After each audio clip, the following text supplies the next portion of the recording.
Student, today we will discuss the basic concept of differentiability.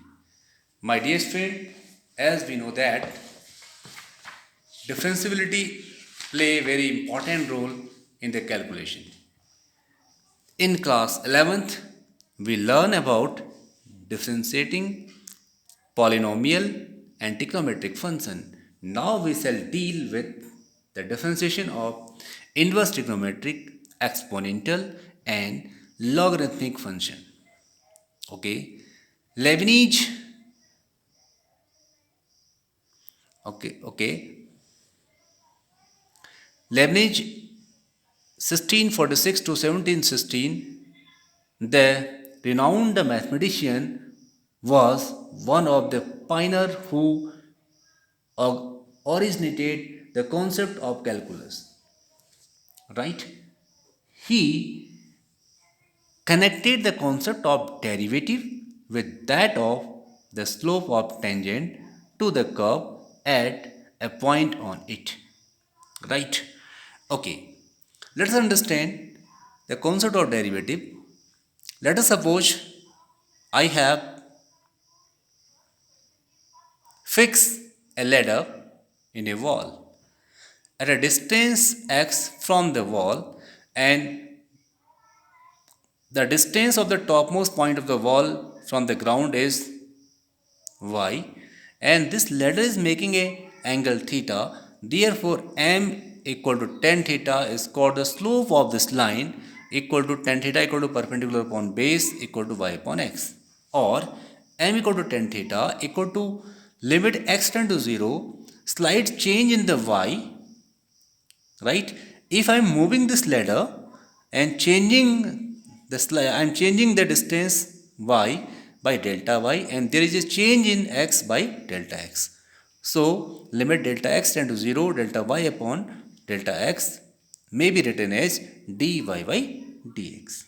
Okay, we can also understand by help of this, as we know that speed equal to distance upon time, let initial distance equal to fc at t equal to c, final distance equal to fc plus h at t equal to c plus h.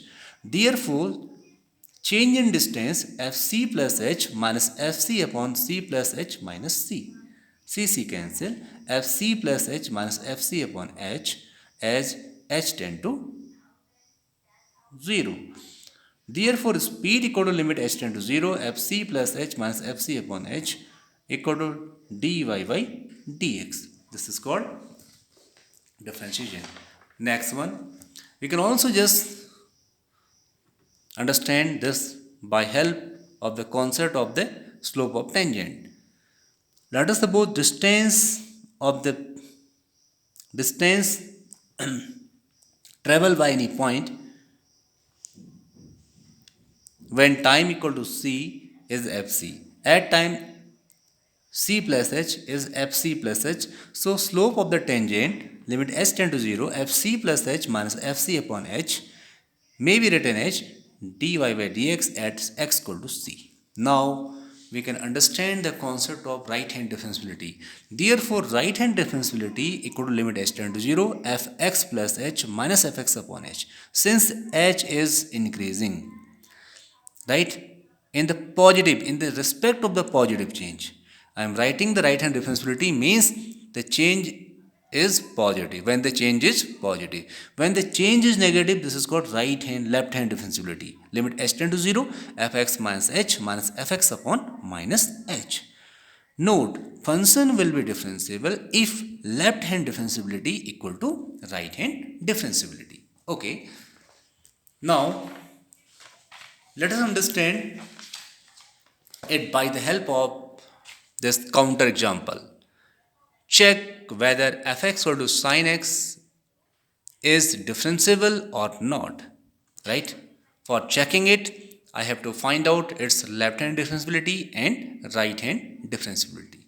Let us see first left hand differentiability. Limit s tend to 0, fx minus h minus fx upon minus h. Limit s tend to 0. Okay, you will, since function is fx equal to sin x, therefore the same function for f x minus h will be sin x minus h, and for x will be sin x upon minus h. Sin c minus sin d equal to 2 cos c plus d upon 2 sin c minus d upon 2 upon minus h. Okay, 2 cos 2x minus h by 2 sin minus h by 2. Limit h tend to 0, since sin minus theta equal to minus sin theta, h tend to 0, 2 cos x minus h upon 2 sin h upon 2 upon minus h. Limit h tend to 0, cos x minus h upon 2 into limit h tend to 0 sin h upon 2 upon h upon 2 after arranging this 2 and h. Okay, now you will put the limit. Since theta tend to 0, sin theta upon theta equal to 0, h tend to 0, sin h by 2 upon h by 2 equal to 1. So this part will become 1, and now you will put here h equal to 0, you will get cos x only.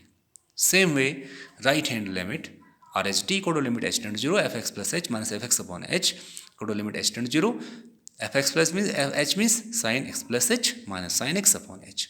Sin c minus sin d equal to 2 cos c plus d upon 2 sin c minus d upon 2 upon h. Now the next point will be limit h tend to 0, 2 cos 2x plus h upon 2 sin h upon 2 upon h. Right, arrange this one. Limit h tend to 0, sin h upon 2 upon h upon 2, limit h tend to 0, cos 2x plus h upon 2. This will be 1 into limit h tend to 0, cos 2x plus h upon 2. You will put h equal to 0. What will get? Cos 2x upon 2 equal to cos x. Since left hand differentiability equal to right hand differentiability equal to cos x, therefore given function is differentiable okay. So we have also proved it d upon dx, differentiation of sin x equal to cos x, because from the left hand side, from the left hand differentiability and right hand differentiability, I am getting the same value cos x. So thank you very much. Have a nice day ahead.